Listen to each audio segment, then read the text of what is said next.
Okay, everybody, welcome back to the podcast. Today we are joined by Dr. Michael Gorman. And if you have been following my Substack, then you will know that I have recently recommended his new book, An Introduction to Thomistic Metaphysics, on several occasions. I've been really impressed with this book, Dr. Gorman. I love this book because to me it hits that almost impossible balance between accessibility and rigor. You know, when people issue, popular level books, sometimes one is expense for the other. They might be accessible, but they're just not very good, frankly, in terms of argumentation.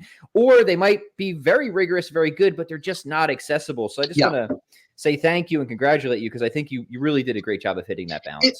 Thank you. No, I'm really glad to hear that. It grew out of almost a decade of teaching a metaphysics course. So the ideas and the ways of presenting the ideas that are in the book have been sort of tested over and over on, successive groups of people who are not afraid to just go, what? So that really helps. Yeah. So I'm excited to explore some of the themes. There's a lot of great stuff in here, and to kind of situate it for you, Dr. Gorman, since this is the first time you've been on my podcast, we talk a lot about philosophy of religion and philosophy of God. We explore a number of Aquinas' ways to God, but oftentimes, sometimes you'll present, Aquinas' deante for the existence of God, and a common and I think fair pushback to that argument is people will say, well, hold on.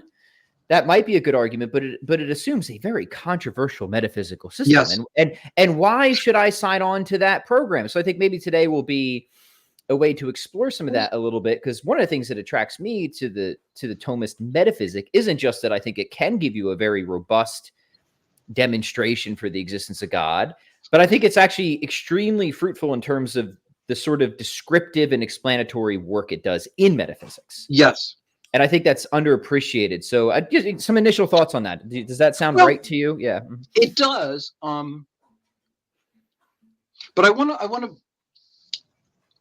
I think it seems to me important to say that while there are arguments for the existence of God that depend on fairly specific, fairly, particular, I try not to say idiosyncratic, sure, metaphysical positions, there ought to be ways of getting to the idea of God that don't rely on quite all that much. I think some of the arguments that Aquinas uses in, like the famous 5 ways, right? There are, in fact, metaphysical assumptions behind them, things that belong to metaphysics and the philosophy of nature. They are, in fact, things that not all philosophers agree with. But a lot of them are fairly commonsensical. And so you can at least get the gist of the argument, and it will seem at least plausible, despite the fact that you haven't spent 10 years studying, Aristotle and Aquinas or something. That seems important to me somehow. But the broader point of your question was just the sort of strength of Thomism as providing a kind of metaphysical worldview, something like that, right? Yeah, right. So let me position it this way. So, say you've got some of Aquinas' arguments for God. Let's focus on his argument from existence, his deante, right? Well, one of the things that seems to me to be fed into that argument is his real distinction thesis, right? And I will grant it is hard to motivate that thesis without starting from somewhere that is almost a little bit question begging in favor of it. You see what I mean, right? Yeah. So what do you do, right? Like, I mean, you at least, I think, have to assume that something like existence being only a property of concepts is false, right? To at least begin to motivate Aquinas' particular understanding. So what do? I think what you do is you just say, well, let's treat it as a theory, as part of a wider metaphysic. Yeah. And see how this theory does in competition of other theories. Yes. And then that will start to give us motivation for having these assumptions that go into Aquinas' argument as more secure. Does that make sense? Does that sound right to you? Yeah. Well, I don't think this is actually a really interesting question. So I don't think that it would be wrong to do that. But I think it's quite possible that it's not the only okay way to do it. So one may, I think it's possible to start somewhere else with, one of the 5 ways or something like that. And maybe even one of the ones that seem sort of a little bit less fancy, like the first way or the second way. Arguments kind of based on causation and change, or even the 5th way, which is actually a very thought-provoking and kind of aggressive sort of argument in its own way. Right. And then you could, you could be pretty much convinced by something like that. And then when you got further into metaphysics, you would already have in your pocket the idea that there is some first being that is able to be the source of everything else without itself being sourced from anywhere else. And then that could be one of the tools that you have available to you in your metaphysical thinking. I don't think that would automatically be a wrong procedure. No, that sort of sounds like Owen's procedure. He thinks you get to something like the real distinction, like through some other argument for God, which then gives you the sort of causal structure of the world to show that things are caused in their existence, right? He doesn't start with the real distinction. He thinks that arguments get you. So that seems totally right. Like that would be legitimate. Yeah. I think it's sometimes the case that you have a lot of, so let's say you just had like a whole bunch of propositions and you knew they were all true. Sure. Just start there. And this we can say, well, how should we organize them? Which ones should we take as starting points and which ones should we derive from those starting points? Now, sometimes there's going to be a fairly clear answer, or at least a fairly clear set of answers that are not good. But there might still turn out in the end that there's a bit of choice involved. And you could set it, you could say, look, I actually have an independent argument for the existence of God. And then on the basis of that, I can prove the real distinction. Or you could say, look, I have an independent argument for the real distinction, and then I can use that to prove the existence of God. They could both be legit. And it's going to give you a slightly different way of presenting these set of truths. But there might not be only one way to do it. I don't have strong views about this. Yeah, no, I think I'm with you on that. That sounds right to me, and I've definitely thought about it in both ways. I guess another way I've thought about it is if you have some sort of general cosmological argument, maybe something that just requires the assumption that some things are contingent, and then something like a principle of sufficient reason that has to sort of range over all those things, right? And you're trying to like fish out, well, like what kind of thing could be the sort of thing that could be necessary through itself, and also, this is provocative, that could explain everything else while also being able to explain itself. Yeah. Right. And then something like a being whose essence just is its existence, right? This qualitatively unbounded thing whose nature just is to be, starts to sound like that could be a pretty good candidate. That's right. And then everything else is contingent insofar as its essence does not guarantee its existence or something like that. So maybe that's another way to motivate. That's a way. Yeah. I think it turns out that there's lots of ways to do this.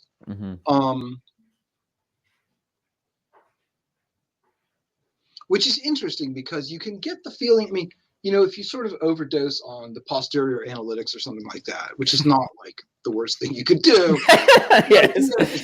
You always want to prove things on the basis of propositions that are prior to, better known than, blah, blah, blah. That's great. But in practice, it turns out philosophy is often kind of messier. Yeah. And, if you look at Aquinas himself, he'll present, he doesn't present things the same way every time. The most striking example that occurs to me offhand is one that was pointed out to me by a grad student a bunch of years ago.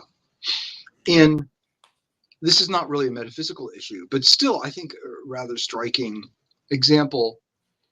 In the Summa Theologiae, in the discussion of human nature, he introduces the soul. He basically introduces the idea of the human person as a soul-body composite. And then he says, now this soul could it exist on its own, apart from the body? And then he gives reasons for thinking that it can. In the Summa Contra Gentiles, he introduces the notion of intellectual substances, like angels. Mm-hmm. And then after talking about them for a while, he says, now here's an interesting question. These intellectual substances, could any of them also be the form of a body? And then he says, well, actually it could. And that's what the human soul is. So in one case, he starts from the idea of the hylomorphic composite, and Right. then shows that the form can exist apart from the composite. And the other, he starts from the idea that you've got a form apart from matter, and then asks whether any of those forms could be together with matter. Now, so which is the Thomistic way of doing them? Well, he did both of them. Yeah, maybe the Thomistic way is to have different angles of approach. Yeah. Yeah. Yeah, I like that. Mm-hmm. It's a funny, I mean, obviously not all, I mean, there are non-Thomistic approaches, right? But it's a funny thing that because he's so organized, I mean, maybe I'm just like an ex-smoker ranting against my own former issues, but like when the first time, I mean, I had read Aquinas on and off and on, all through undergrad and grad school, right? But the first time I sat down to do a really serious project on Aquinas, I went through this phase where I was actually kind of disappointed and feeling cheated, because I had picked up that he's this guy who always states everything so precisely and correctly. And then I was reading everything very closely and giving it very close attention, and I was noticing all these little slips in the argument. He expresses things in ways that don't seem to jive with other things that he's told us. And I thought, I've been cheated. This guy's not that good. Mm-hmm. And then I realized, no. It's not that he's not good. It's that he's a relaxed Italian. And I thought he was some high-strung analytic philosopher writing everything on the chalkboard. Actually, he's just like chilling on the terrace with a glass of wine in his hand, and he says things as precisely as he needs to in this context. Right. And in some other context, he'll put it differently, because that's what he needs to do. Right. Uh-huh. But there's a way in which, like, he's a little bit more relaxed than we think he is. And so there's often not the one and only Thomistic way of doing things. Yeah, that's brilliant. That's a great summary. That'll stick with me for sure. The relaxed Italian. So okay, let's get into it now. The Thomistic metaphysic. We've already been getting into it. This has been great. Yeah. What's like when you look at like the range of different problems that one is supposed to wrestle with in general metaphysics or philosophy of nature? Where do we want to start? Where do you think the Thomistic system can bring some very fruitful resources, whether it's composition or causality or all sorts of stuff, right? Yeah. Mm-hmm. One of the things I say in the book, I've always had this fantasy of having the opportunity to explain baseball to someone who knew nothing about baseball. Yeah. Because it seems to me it would be really, really, really hard to do, because no matter where you start, you wish you had started somewhere else. Mm-hmm. Because everything is so interconnected. And so I think metaphysics can be like this. You start explaining something, and then someone says, wait, you just said accident. What are you talking about? You say, oh, sorry. And then you back up, and then you start, and they go, wait, okay. So I do think in a way that's just the way it is. You have to just start somewhere and keep talking. But I do think that one super promising way, and this is in fact the way I have the book structured, is I start with substance. Mm-hmm. So, and I call, so I try to present Thomistic metaphysics as substance centered, but not, I think I say not substance exclusive. Not exclusive. Like that's right. Yep. Yeah. Mm-hmm. So the idea is that the central kind of being is a substance. And at first I just introduce that very informally, and then later I try to get more rigorous about how to explain what a substance is. It turns out that it's hard to make it super rigorous, but the basic idea you can get up to speed on fairly quickly. So a substance is an independent particular that's unified in a certain way. So a pile of coins It's not a substance because it's not unified enough. Mhm. The color of my shirt is not independent in the right way because it exists only in my shirt. So it's not, that's also not a substance. So, and like hoarseness, the nature of horse, if there is such an entity, it's not a particular, it's a universal. So that's not a substance in the relevant sense either. So those are the three marks of substance that I use: independence, unity, and being individual or particular. Yeah. And you start there, and then everything that you have in metaphysics is either a substance or something that's related to a substance. Mm-hmm. So I find this is a useful way of trying to organize the material. Yeah, great. So I like that, and it's interesting to see. I don't know. Maybe sometimes these claims are exaggerated. I haven't seen particular surveys, but it does seem right that there's a sort of, I guess, Aristotle's revenge going on in metaphysics, right? Of these sort of substance forward or substance centered ontologies. You get Yes. that? Do you get that pulse as well? Mm-hmm. Okay, so Aristotle is definitely back in style in a way that he wasn't, I don't know, whatever, 40 years ago. Yeah. More and more. Now, what's tricky though, and I don't mean to be cranky, but sometimes, okay, I mean, this is just such a cliched way of putting it, but whatever. It's a cliche for a good reason. Yeah. Right. There's a lot of neo-Aristotelianism around, and some of it is more neo than Aristotelian. That's good. That's good. Yeah. Now, look, in cases where Aristotle's wrong, let's not be Aristotelian, right? That's fine. I mean, I don't think we have some like religious duty to agree with Aristotle or something. 70% of philosophy, 70% right. Right. Yeah. Well, yeah. That's right. I do say that. It's in your book. Yeah. Yeah. But I chose those numbers on purpose, right? Like I say, that Aristotle gets 70% of philosophy, 70% right. I used to say 75, 75, and I thought, no, wait. 70, 70 is better because then you multiply them and you get 49%. Yeah. So it makes you think, oh, we still have a lot of work to do. Okay. But sometimes people will say, oh, look, here's an Aristotelian way of doing things, but it's actually not very close to Aristotle. And it doesn't jive very well with, basically it's Aristotle kind of tamed to fit a lot of modern to us, contemporary preconceptions. And I think the actual Aristotle or the actual Aquinas is sometimes often more interesting and more provocative. But yeah, Aristotle and things Aristotelian are definitely having a comeback. And I think that's, for the most part, a good thing, as long as we realize that the real Aristotle is more of a wild animal who's exciting and dangerous than the Aristotle who's tamed to agree with what we wanted to say in the first place. Yeah. All right. I like that. And I think we'll get into that a bit if we get to the notion of essence and modality and how I think these are good ways to differentiate the real McCoy from the not to be too, I guess, polemical, but yeah, right. I agree with you. All right. So, okay. So to say that our ontology is substance centered is to say something like, hey, things like me are actually what's fundamental, right? Not my parts, which is a bit provocative. That's right. And by fundamental, we don't mean like I'm God. So maybe we should clarify that. Yes. But so go ahead and take us down this line of thought a little bit. Yeah. Mm-hmm. Yeah. So it turns out to make a big difference if you take substances as your basic beings, your fundamental beings. Well, maybe if I think of it, I'll come back to this question of how God fits into that, because that turns out to be important and difficult to get right. Right. But anyway, leaving that aside for just 1 second, what's basic or foundational is substances, and not the parts of substances. Now, insofar as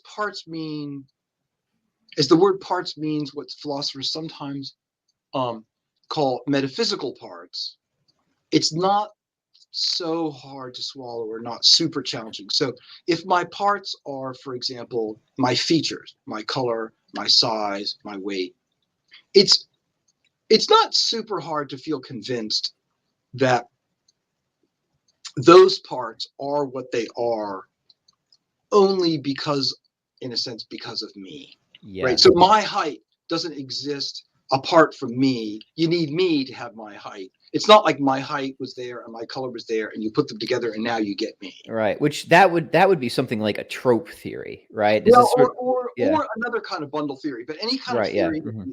the theories that get called bundle theories, and those theories have received a lot of attention. Right. In the end, they have pros and cons, but in the end, I think they're wrong, and I say They, that. they just get it backwards. I'm with you. Yeah. Mhm. Yeah.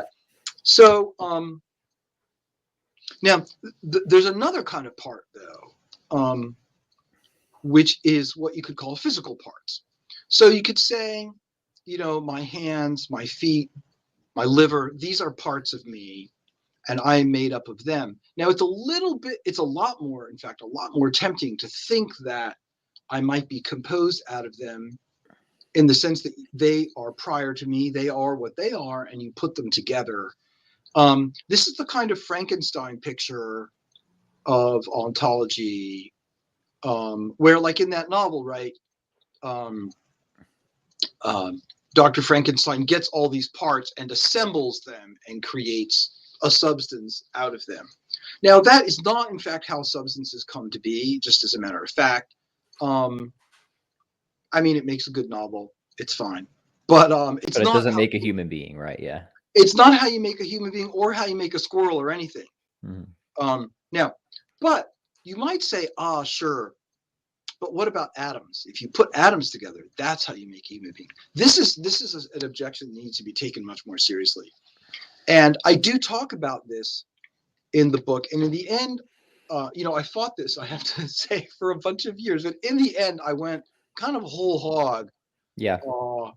with a strong version of the Thomistic idea that you are, or we're human all the way down. Every one of our bits is human. There are no So, whole independent parts, right? yeah, all of our parts are our whole dependent parts, right? So all of Mhm. our parts, to be what they are, depend on us. So it's easy to see. You could say, like, look, my hand is a hand only because it's a part of a human. That's, a lot of people will go along with that. But what we tend to think is that if you get to a small enough level, you're going to get the molecules or atoms or something, and then those are what they are, whether or not they're part of humans. And I actually go off the deep end and say, actually, no, if I eat food and digest it and it becomes part of me, then I don't have actually literally carbon atoms in me anymore. Those are actually little bits of human, although they do act and behave a lot like carbon atoms. It's a very strong thesis. I'm still a little uncomfortable with it, but I think the alternatives are worse. Yeah. Well, I think you're in good standing there, because I think it's, first off, there's other people that strongly endorse that thesis. I think Alex Proust takes that thesis, right? I also think it's just I think it's just I don't know, maybe I'm not as aware. I think it's obviously true. Right? It's empirically equivalent, so I don't think there's anything in the science, right, Yeah, that can settle it. So I don't think this is something but science says. I don't think that's going to work, right? It yeah, really is, I think, what are the implications of your metaphysical system? And I think yeah. that this is it, right? If you're a Thomist, that this is what you not only should say, but I think you have to say it, right? Well, Or I else, think, yeah, I mean, I think the difficulty, well, there's two difficulties. One of them is, you might say, merely rhetorical, but rhetorical difficulties can be important. yeah, It sounds crazy because we all know, or anyway, we think we know, that we're made up of atoms and stuff like that. And, we're all taught in school that you eat something and then the atom from the cheese becomes part of your body, and then later it comes back out again. Looks like we could put a little radioactive tracker on it. It's a kind of a compelling vision. Um, um, but apart from that, there's a not, so it just feels true. And so there's a hump to get over. Um, and you could feel yourself caught between, yeah, there's an argument against that, but on the other hand, it just seems crazy. And so you just have this weird feeling that, like, I've got this argument, but the conclusion seems so strange. I'm nervous that my argument is actually fallacious. It's just the fallacy is hidden in there somewhere, and sure, yeah, can't yeah. Just find it. haven't sniffed But it the out yet. other Right. thing is, it, and I don't claim to have gotten to the bottom of this. There's work to be done, at least in my mind, trying to figure out, how do you relate the story that modern chemistry and biochemistry and physics have to tell, that story to this claim, this more, I think, Thomistic claim about how all of the parts of an animal, let's say, belong to that species all the way down. So like all the parts of a horse, all the physical parts of a horse, or horse parts, because, a biochemist may come along and say, look, that looks like carbon to me. And I could just say, well, sorry, pal, I'm a philosopher, I know better. But like, that's not a very that's not a very good answer, right? I should be able to think through and give a more informed answer. And that's a difficult thing to do. So I think this is a challenging area of philosophy. Yeah, for sure. Yeah. Right. So maybe we could start with a simpler example, like my hand. It is my hand, right? Or my cells, they act in a functionally integrated way. Yep. In relation to the whole. So here, I think that this looks like a cell. It looks like a hand, even if it's cut off, but it's not my hand, right? That's part of one of the provocative things, right?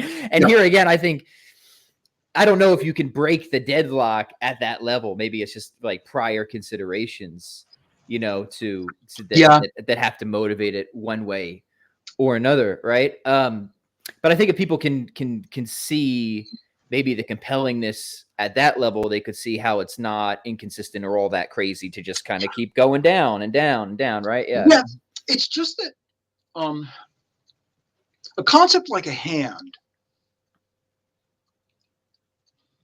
to explain what a hand is, you have to explain what an animal is, or a certain kind of animal. I mean, monkeys have hands, right? We call those hands too. Yeah. So you have to have a certain kind of primate or whatever, right? A leg, you have to have an animal. So you can't explain what a leg is without explaining it in terms of animal.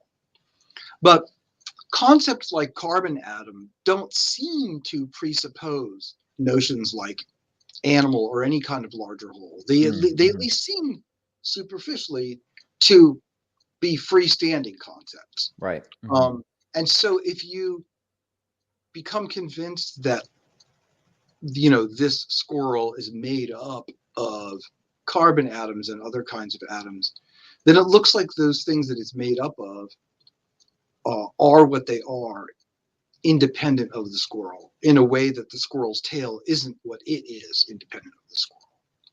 And so that's why, I mean, that's sort of what's at stake there. Yeah. And it seems to me like you don't want to take any sort of anti-realist option at a certain level, or. Well, I mean, that's a good question. So you could say, I just don't believe in subatomic particles at all. Be real punk rock about it, right? Yeah. Pardon? Be a punk rock about it, right? I mean, that's a kind of anti-realism, right? You could just say, look, the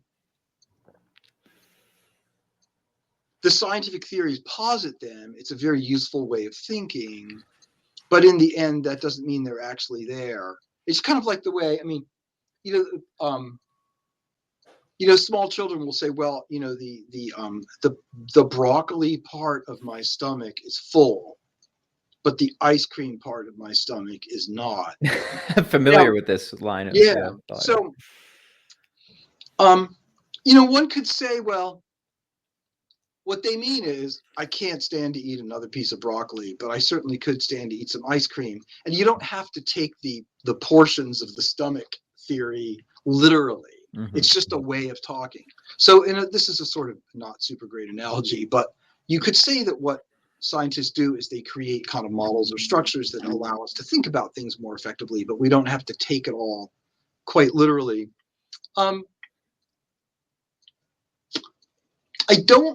I do think that there are microscopic pieces of us.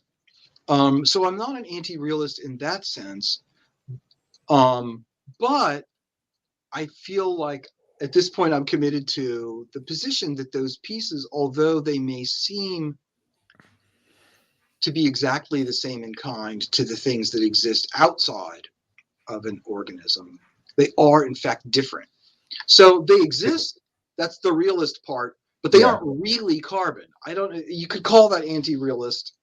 Yeah, because they are what they are in virtue of us, the whole. That's right. Right. Yeah. That's right. But I mean, I think it has to be granted, because it's apparently true that in some respects they do act as if they were carbon atoms. That's what enables them to interact with. That's like one of the ways our bodies can interact Right. with the outside world, is that the pieces of our bodies have causal and properties that are really like, like I reflect light. That's how you can see me. Yes. Yeah. So my physical bits have something in common with the bits that rocks are made out of. We both reflect light. Yeah. That's true. Yeah. So does it seem less crazy when you, again, there's some things in the background that I think we haven't touched on, is that, there's not multiple substantial forms in one thing, and really that the substantial form has just sort of taken over this part, if you will. Right. Just trying to, maybe help people see it in a way that is not just like a completely like, okay, this is the implication, but oh no, there's actually some real sense to be made here. And I don't have to say something that sounds totally bonkers, right? Yeah. Yeah. So the question of the multiplicity of substantial forms is interesting. One form that discussion takes is this: how many forms does the substance as a whole have? So you could take a squirrel and say the squirrel has a form that makes it a corporeal entity, that makes it a bodily thing. And then it has an extra form that makes it be a squirrel. Yeah. Now, so that approach says that there are two forms, each of which informs the whole substance. And like, according to a sort of historical cliche, the Franciscans tended to go with a multiplicity of forms, and the Thomists with the unity of form. So Aquinas would say, no, you've just got one form and it does all the jobs that these other philosophers are saying are done by lower forms. Okay. Yeah. But the question that we're talking about strikes me as being a different kind of question, because here's a position that someone could try to take. This would be a kind of rogue Thomist position. You could say a squirrel has one substantial form, only one form of the whole squirrel. But each of its microscopic parts has its own little tiny substantial form.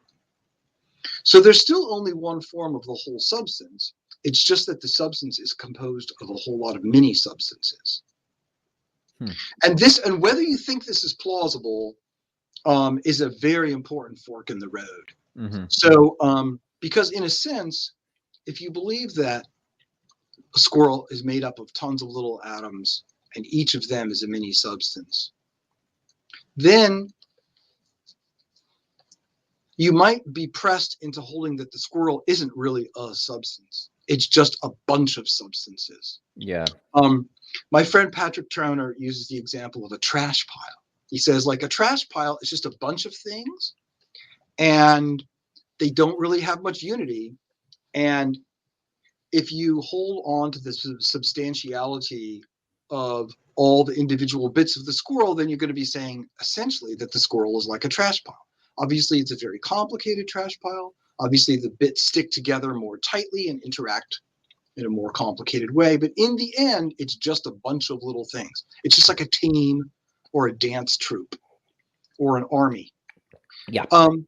If you want, but if you think, no, that's not good enough, the squirrel is a thing, it's a substance, then you're going to either have to say that somehow a substance can be made up of little substances, or you're going to have to say all those little particles are not little substances after all. And so that second view is the one that I'm advocating for in the book, because I've sort of given up on trying to figure out how a bunch of little substances can cooperate to make a substance. I tried hard to make this theory work, but I don't think it works. Yeah. So, I mean, a dance troupe, no matter how good it is, it's still a bunch of things, and it's not a thing. Yeah. See, I'm with you. I guess I caved to the Thomistic, what I think is the right Thomistic position when you advocate for. Many years ago, I remember just reading something from Adler on it, and I thought he made a pretty strong case. Now, he does like the idea of virtual presence, which you complain about in the book, and I think your complaint is good. But you guys fundamentally hold the same position. Yeah, where does Adler? I haven't read Adler in so long. Where is this? Do you remember? Oh gosh, it's in a couple different places, but I know in at least one place it's in 10 Philosophical Mistakes. Okay. It's in one place, it's in 10 Philosophical Mistakes. And I remember just reading that very early on and I remember initially thinking, okay, this is kind of weird, but actually, I can sign on with this, right? Yeah. Mm-hmm. It takes, I mean, it's an interesting question. I said before, there's this kind of rhetorical problem. There's a weird fact about philosophizing, which is that sometimes we're clearly governed by arguments and like totally legitimate philosophical considerations. Yeah. But it's also a fact. I picked this up from Lovejoy's The Great Chain of Being. In some introductory chapter, he says, look, at different times in the history of thought, different things just seem true to people. Yeah. And it's just kind of a mood. And so at certain times in history, optimistic theories seem true. You're right. And other times, pessimistic theories seem true. Uh-huh. And we just are living through a time where reductionistic theories seem true. They just feel true to us. So you're just driving in your car and it's Science Friday and someone on the radio says,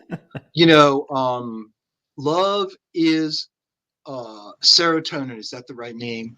No, oxytocin. Oxytocin, that's right. Oxytocin. The love hormone, that's right. Yeah, love is oxytocin. And people are like, oh, that's so interesting. Like, really? Is that actually true? But it kind of feels true, but it's just a mood. Yeah. And you have to learn how to shake off all the moods and just see the arguments. I'm with you. And I think that's something, I don't know, maybe I'm a little old fat because I used to be a naturalist. I'm somebody who changed my position, but I'll tell you what, man, trying to work out a consistent naturalism was always against my mood, right? It was always like, I was like, okay, I guess maybe I'm just like a heap of particles and, everything Alex Rosenberg says is true, but that doesn't seem right to me, right? Yeah. It was always against my mood. And then finally, when I discovered these other systems like Thomism, I'm like, okay, there's some weird stuff here and there, but in general, this fits my mood. This fits my seedings. Yes. This fits common sense. You have a complicated machinery underneath. Fair enough. But at the end of the day, I think it is right to say that what Thomas offers us is a common sense philosophy. No, I think that's right. And it's difficult because you said it fits your mood, right? But, if I pushed you on that, of course you would say, well, all right. Obviously, my personal moods aren't, don't prove anything, right? Yeah. Okay. But there's an interesting distinction here that needs to get worked out because there is such a thing as moods and intellectual fads, and it's good to be free of those. At the same time, there's something about the common sense, intuitive way that you just kind of have to have in order to be a human being at all. Mm. And, even people who claim that they only believe in a certain reductionistic theory or a certain kind of utilitarian ethical theory or whatever, in fact, they don't act that way. And it's kind of impossible. There's always a sort of performative contradiction at some level. Yeah. And so you could say, well, it's hard to be a philosopher and to live according to the truth. But you could also say, no. That's not the right way to diagnose the situation. The way you should diagnose the situation is that our pre-philosophical common sense views actually have authority. Yeah. And that they are, there's probably something a little mixed up about common sense. There's a bit of variation from culture to culture. And so there's things to sort out here. But nonetheless, your sort of commonsensical, unavoidable way of thinking about reality and of proceeding as a human being is just essentially based on truth. And we should, and if only because, and whenever you try to do philosophy, you always take it for granted. So if your philosophy ends up denying that common sense starting point, then your philosophy has denied itself. Yeah, that's a great point. Now, you're right. Two things I want to say in response to all that. One is that I certainly don't let my moods dictate everything. I think I'm somebody who's just like really convinced by the force of what is prior. And like, I'll grant like, hey, prime matter seems weird to me, but the master argument also seems inescapable. So I just accept it. Right. Yeah. So yeah, no, sorry. I was always sort of teasing, but no, you had picked up, as one does, right? You had picked up a word that had been earlier in the conversation, but I thought it's interesting and not always easy to tell when. I mean, philosophers always say, well, intuitively, right? Yes. They're always appealing to intuitions, and sometimes your intuitions are really something that you should appeal to, Yeah. and other times they're just kind of like what people of your social class think. Yeah, that's good. And I think my position is yes, I am happy to say everything you said and endorse it. But then you will get somebody, I had this not too long ago, that takes a position that I think is just flatly insane, obviously not common sense, and they will just claim that it seems intuitive to them. I've had people tell me that about eliminativism and mereological nihilism, and at that point, I'll be like, I don't know what to tell you, buddy. I don't want to say I don't believe you, but I don't believe you. Maybe you think that it's inescapable because there's so many difficult issues that you can't resolve, so you're forced in that position. But to say that you think that that's intuitive or just seems right, I don't know. I got to put my hands up at that point. I don't know what to do. Right? Something that I think is kind of mysterious about philosophy, that things sometimes seem. Okay, so here's just another example to add to this. I was talking to a professor in grad school who didn't believe in free will. Mm-hmm. And I wasn't trying to convince him. I just said, doesn't that seem really weird and disturbing to you? And he said, no, it doesn't bother me. I thought, oh my gosh, if I thought I didn't have free will, I'd be like, ah. And he was like, that's fine, whatever. I don't care. It didn't bother. I thought that was weird. I couldn't proceed through the world if I thought that. I'm 100% with you, Doctor. But he was cool with it. Yeah, some people seem to be that way. I don't. So that's why. Yes, at some point we just need arguments, right? Right. And okay. So the other thing I want to circle back to is this is important because we kind of went deep into weeds quick and we found like a potentially weird implication of Thomism. But what we missed is how many problems this solves, right? Yeah. What's the thing that brings this in? So like somebody who's like never heard is like, well, okay, you've just given me something weird I got to commit to, but you haven't shown me like why I should commit to it. Like what is this supposed to do for me aside, give me some certain weird implications, right? Well, and it relates to issues like nihilism and universalism and reality and all sorts of other stuff, right? Yeah. If you just present it as this weird, this is a very good point you're making. If you just present it as like, here's a weird thing that I'm going to try to get you to believe, then it sounds like, why should you, or it seems ridiculous, or it seems just this exciting thing of like, wow, look at this crazy thing I believe. Yeah. Next time I'm on the bus, I'm going to tell the person, hey man, I don't believe in atoms. There are no whole independent parts. Yeah. But by the way, I'm not denying the existence of atoms. I misrepresented my own position. So anyway, the reason you end up endorsing this view, if you do, is because you think it's the best way to make sense of the claim that a squirrel is a thing. It's a unified thing. Or you or I are unified entities. I'm not a pile of atoms. I'm not a pile of trash. I'm not a stack of coins. I'm a thing. And you're a thing. And a squirrel is a thing. And that's an important issue. So this is the commonsensical side of that weird sounding thing. You're right. Yeah. You've got what you have are these concerning issues of composition. You have kind of two extreme views. You have mereological universalism where you can point to anything and there's an object, right? My left foot, my Chrysler Pacifica minivan. Yes, I'm bragging. And my guitar, right? That's an object, right? And most people are going to be like, I don't care if you say that's intuitive. It's not, right? I don't care who says it is, right? And then the other extreme is that, no, you just have these little tiny bits, whatever they are, and there really are no composite objects at all. And that seems to like, I seem like a real thing, right? So it seems like we need some sort of middle position.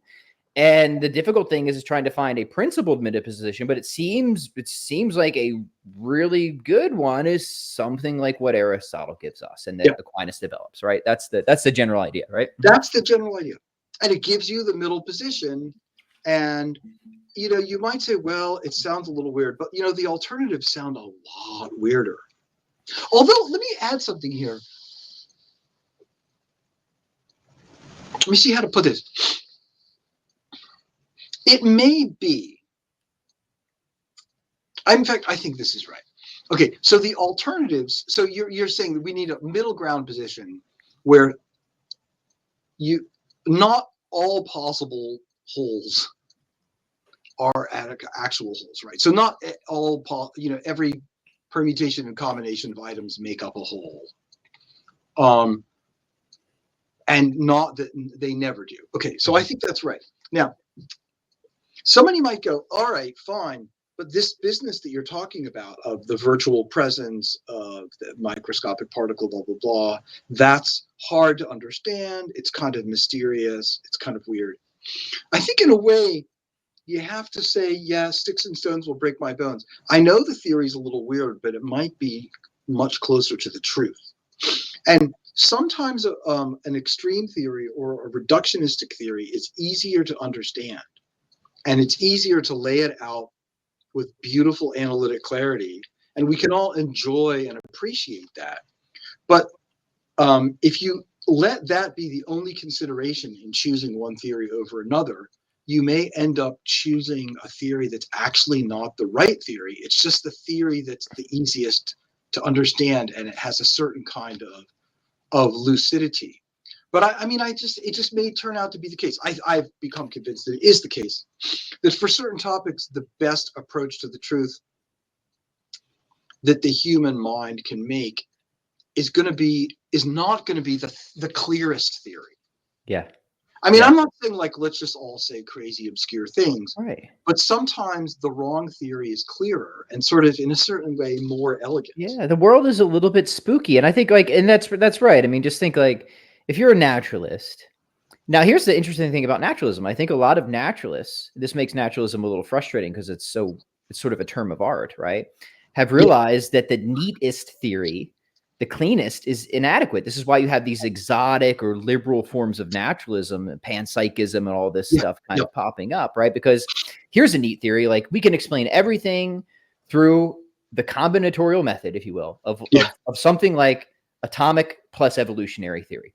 That's very neat, right? And when I was a naturalist, that was very appealing. I also think it's definitely wrong, right? So, but it's lovely. It's lovely, right? There's a loveliness, and that brings in considerations of whether that's simpler in terms of virtue of theory selection to theism. That's a different debate. But I will grant there's something appealing about just being able to say something like that. It's very neat. But at the end of the day, I think that it is I don't think it can actually adequately account for things that need to be accounted for. Right. Mm-hmm. Same thing with a mechanistic model of the world, too. It's neat, right? It's clean. I'll be provocative. Same thing with Molinism, right? Norris Clark said of Molinism, logically beautiful, metaphysically absurd, right? or on sort of action theory or kind of moral plane, certain kinds of really hardcore quote unquote economic ways of thinking about human action, just in terms of desire satisfaction and using reason to choose ends to satisfy your desires maximally. That's not actually how people act. But it's a lovely theory. It's lovely. There's something very attractive about that. I don't know, General Austrian Rothbardian. Economic. Yeah, for sure. And I think it's wrong, right? You're sitting there in class and someone's writing it on the board and you're like, oh my gosh, the mysteries of the world have been explained to me. I have understanding. Yeah. And so, I don't want to knock the appeal of it. But we should just ask ourselves whether the clearest theory is always the best theory.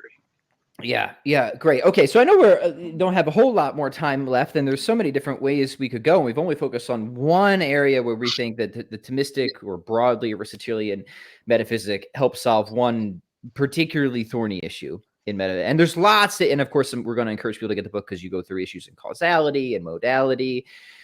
So, man, I'm trying to think of. There's so much we could cover. This has been really fun, but let's go back to composition again because there might seem to be an initial tension in Thomas's metaphysic, right? Because in one sense, he seems to think that composite wholes can be fundamental, but in another sense, he doesn't think that anything composite can be truly fundamental, right?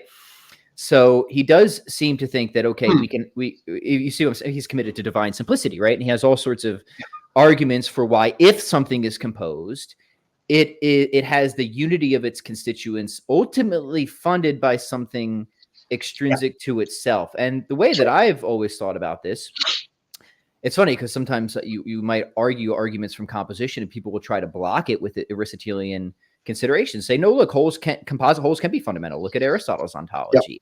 But I think and tell me if you agree with this, I think what Aquinas sees are mutual dependence relations at play in his ontology, right?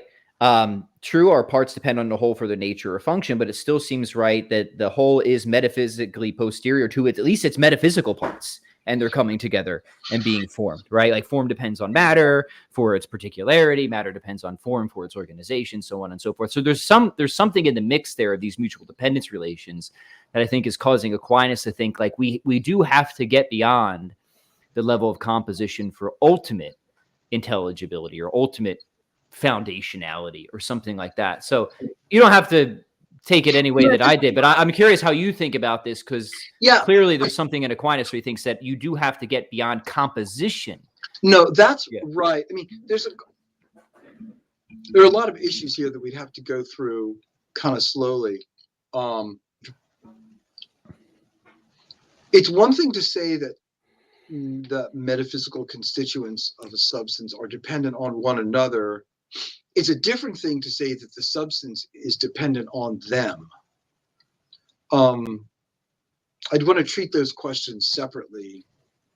And it goes to the very, very difficult question of what those metaphysical constituents actually are. Right. So I have this sort of ongoing campaign in the book to argue against certain ways of reifying them, of treating them as if they were little things. In and of themselves. I think that's right. Yeah. But I don't want to go all the way and eliminate them and say that they just aren't there at all and they're merely ways of speaking. Yeah. So they are real constituents. It's a very difficult issue. Would you be friendly to the idea? I've always thought that something along the notions of like a Phrygian incomplete entity is a good way of thinking of some of these things. I think that it helps to avoid like a total anti-realist position of it, but also, this reification that I think we want to avoid too, and thinking they're little things in and of themselves, right? To pick a comparatively easy example, there are no easy examples in this department, but a comparatively easy one. Aquinas says that accidents have in their own, he says they have an incomplete definition because they have an incomplete essence. Because, like a wisdom is always a wisdom of someone. Mm-hmm. And so it contains a reference to something outside of itself.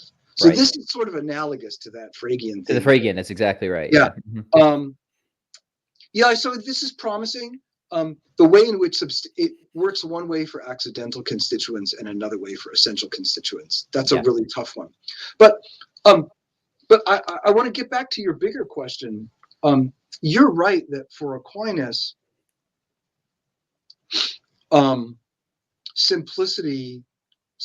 composition can't be where the buck stops.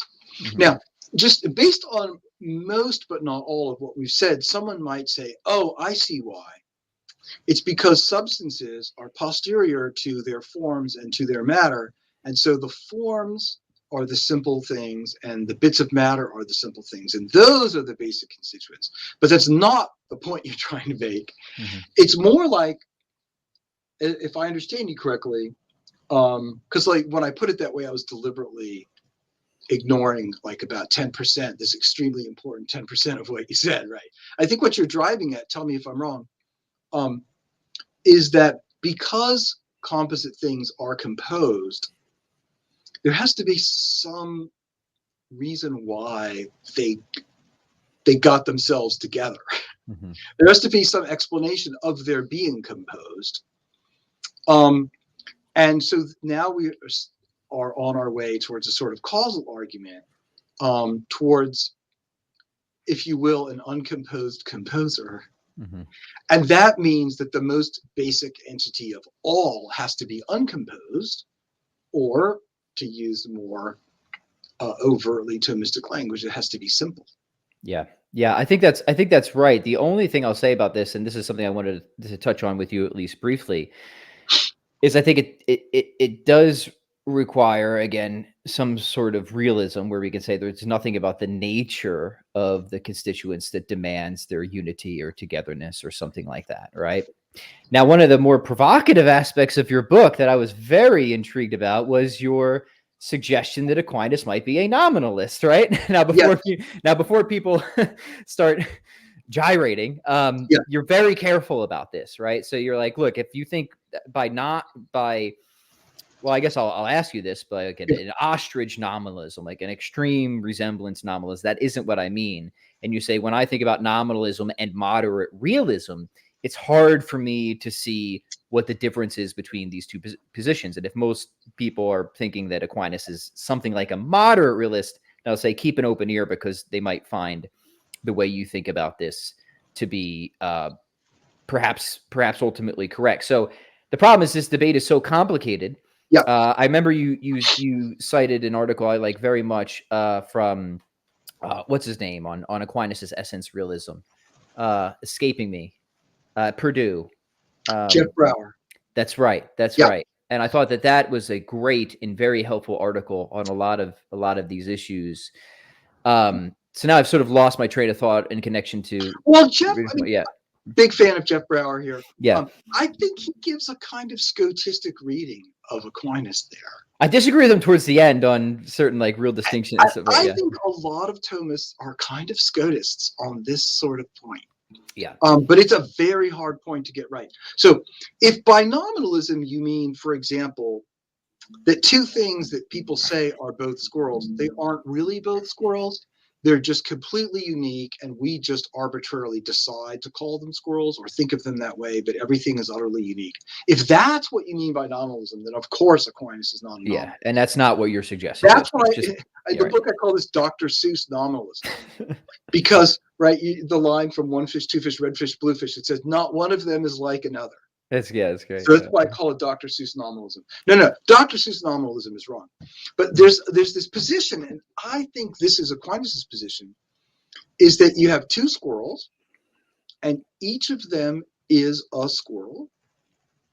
And because the first one is a squirrel and the second one is a squirrel, you just get the fact that they're both squirrels. You get that for free. Mm-hmm. You don't need a special nature of squirrelitude which exists apart from them or somehow within them. It's just this one has its squirrel nature and the other one has its squirrel nature, and that's all you need. So you hold that there's a real squirrel nature, but it's in that, right, numerically distinct. Right? That's right, and it's really the truth, really mind independently the case that this one is a squirrel and this one is a squirrel. Right. So that would be an essence realism in my book. Yeah. See, and I would call it a kind of nominalism. So here's sort of the point. Like, it's hard to tell what the difference between these positions actually is. Yep. It's crazy as that sounds, right? But like there's a sort of refined, low-key, cautious kind of realism that's worried about collapsing into Platonic realism. Yeah. And then there's the kind of refined nominalism that wants to stay super, super far away from Dr. Seuss nominalism because that's madness. Yeah. And then the positions, they become closer and closer and closer. So yeah, it's a difficult issue. Yeah, but we have real essences numerically distinct on the scene. Yes. Then I'm on board. Right. Yeah. That thing really does have an essence. Yeah. Then for sure. I think that's Aquinas's position as well. And then towards the end of the book, we'll wrap up here in just a second. I think it's interesting how you say, if you think universals exist, here's a theistic participation framework where maybe you could say that, and it's consistent with what I'm saying too. I mean, I think you could be convinced that you could feel compelled by a lot of arguments that each squirrel or each cat has its own real essence, but that each real essence is individual. and then say, yeah, at the same time, though, I feel that's not quite enough because you need something that they like have in common. There needs to be something that A they have. an anchor or something. Yeah. Something, yeah. So then towards the end of the book, so towards the end of that chapter on universals, I say, well, just hold tight. We're going to come back to this. And then a few chapters later, I get to the God part and I say, well, maybe if you say that all squirrels imitate God in the same way, then appealing to partial imitations of God, and this is where you start talking about divine ideas and things like this, right? It could be that some of the work that people want done by independently existing universals, which bring all kinds of problems with them, maybe that work can be done just by God.